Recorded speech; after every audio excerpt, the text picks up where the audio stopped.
So, hello, my name is Braden Baker, and this is my senior project.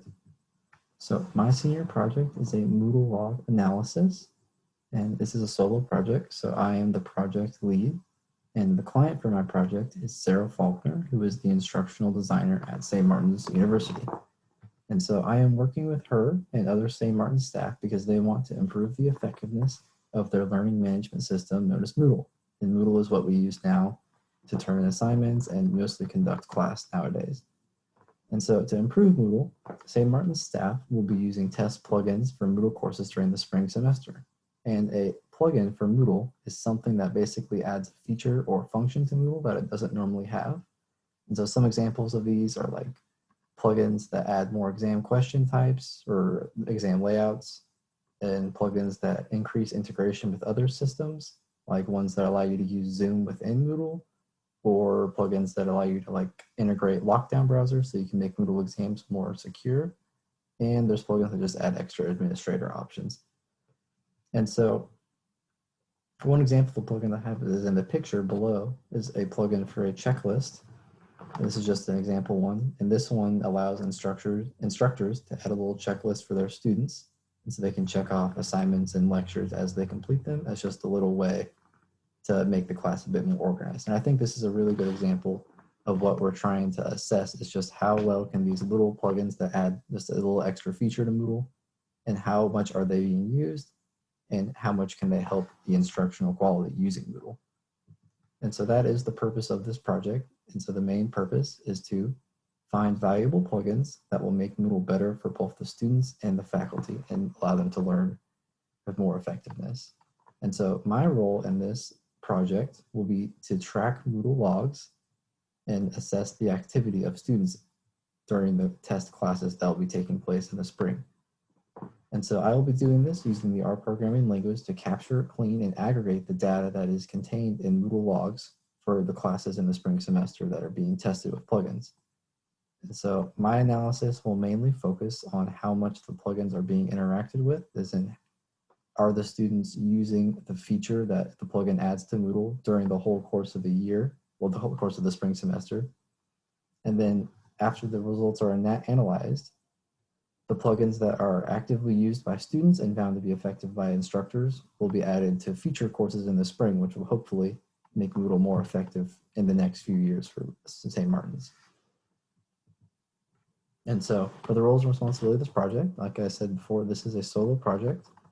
So I will be responsible for all communication with the client, all communication with St. Martin's Information Technology staff, and gathering and cleaning Moodle log data, along with creating visualizations and analysis of the Moodle log data, and finally, presentation of the visualizations and analysis.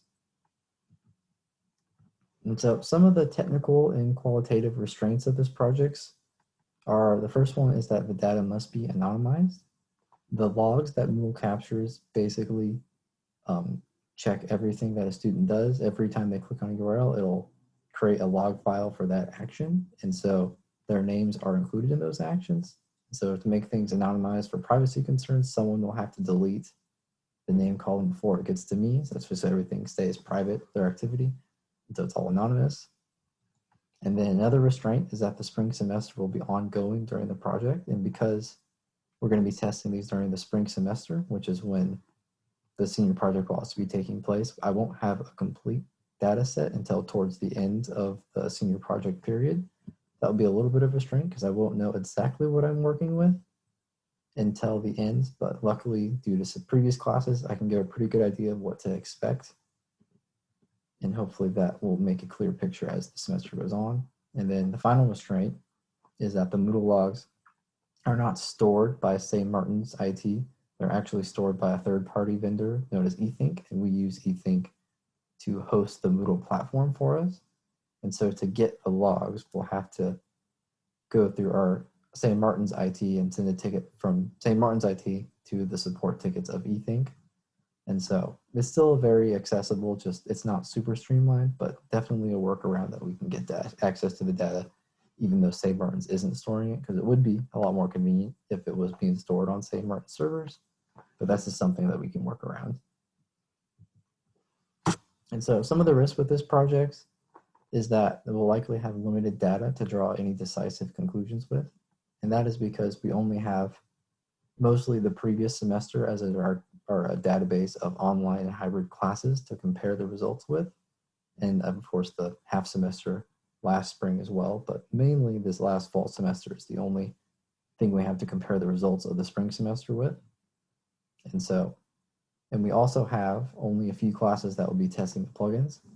And so instead of having, the more data you use, the more accurate the results will be. And in this case, we only have a semester and a couple classes. So it's not a whole lot, but I think it should be enough to tell us if these plugins are being used or not, and how much they're being used as well. And then a final risk is that scalability with this project will be a challenge. And because Moodle logs are the same for each class, the code will be reusable for any Moodle class in the future.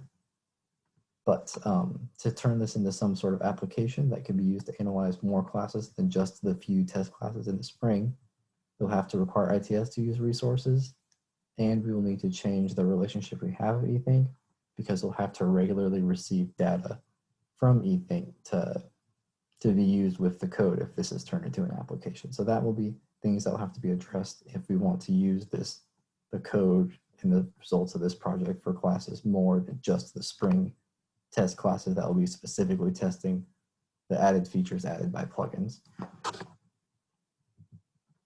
And so for the schedule of this project, September and October was mostly spent communicating with our information technology at St. Martin's and just planning of how the project is going to be completed. Most of November was spent using a little workaround to get data because it can be downloaded individually from an instructor's class while it's ongoing. And so we used a small amount of data to build a nice framework using R that will clean and analyze the sample data. And that will be good for all Moodle classes in the future, as I was saying in the previous slides, because all the Moodle logs are the same for each course. And then, so we're at now, most of December and January will be spent working with eThink and the St. Martin's IT to make sure we have a good relationship in place where we can get them to send us data from not only from the spring classes in the future, but also get data from these previous semester classes that we're going in right now. And so that will be used as our base to compare with the spring classes and see how they're different with the new plugins. And then hopefully once that relationship is set up, hopefully from February to May, I will be able to continue working with the data that I receive from eThink and making my code cleaner and better to use, while also calculating results and analyzing the results, hopefully periodically throughout the spring semester, as we can get data from them more than once during the spring as the spring goes on. And along with that, I will also be spent finding the best method of presentation for the analysis that will be presented to Sarah Faulkner and the other staff, and then also working on a way to scale this R framework that I made so it can be used for other future classes and not just the spring plugins classes that will be going on. And so for the budget of this project should be free or extremely close to it, because we're only using logs that are gathered by Moodle automatically. There's no extra service you have to pay for to get these logs. They're just generated automatically as people use them. So nothing extras need to be done there. And these logs are being accessed through St. Martin's University's Information Technology Department and eThink Support Department. And these are both services that are already included in the St. Martin's budget. I'm just using a feature of them to get the data. So this should be a very extremely low budget project just because everything's already in place. And so for the next steps of this project, I'm going to continue working on an R code framework that will help clean and organize the data that can be used for all classes, but specifically these spring ones.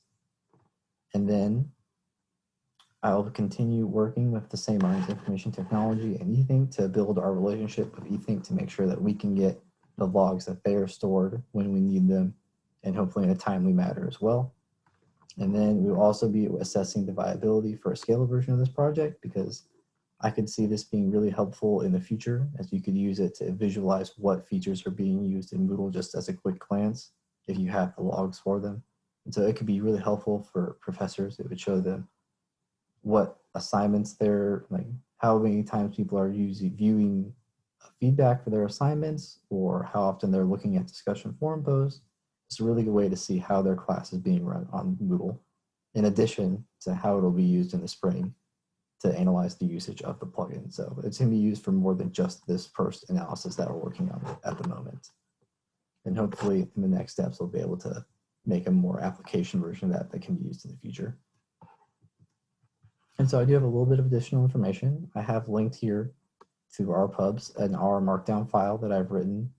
That is the first version of the code that will be used to clean the Moodle log data and analyze it with some visualizations of the features and plugins we already use. So this is mainly just like how often people are viewing assignments and discussion posts.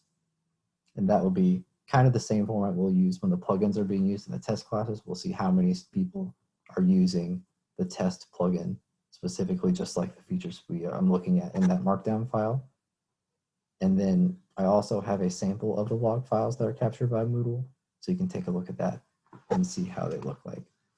And so thank you for listening to this presentation.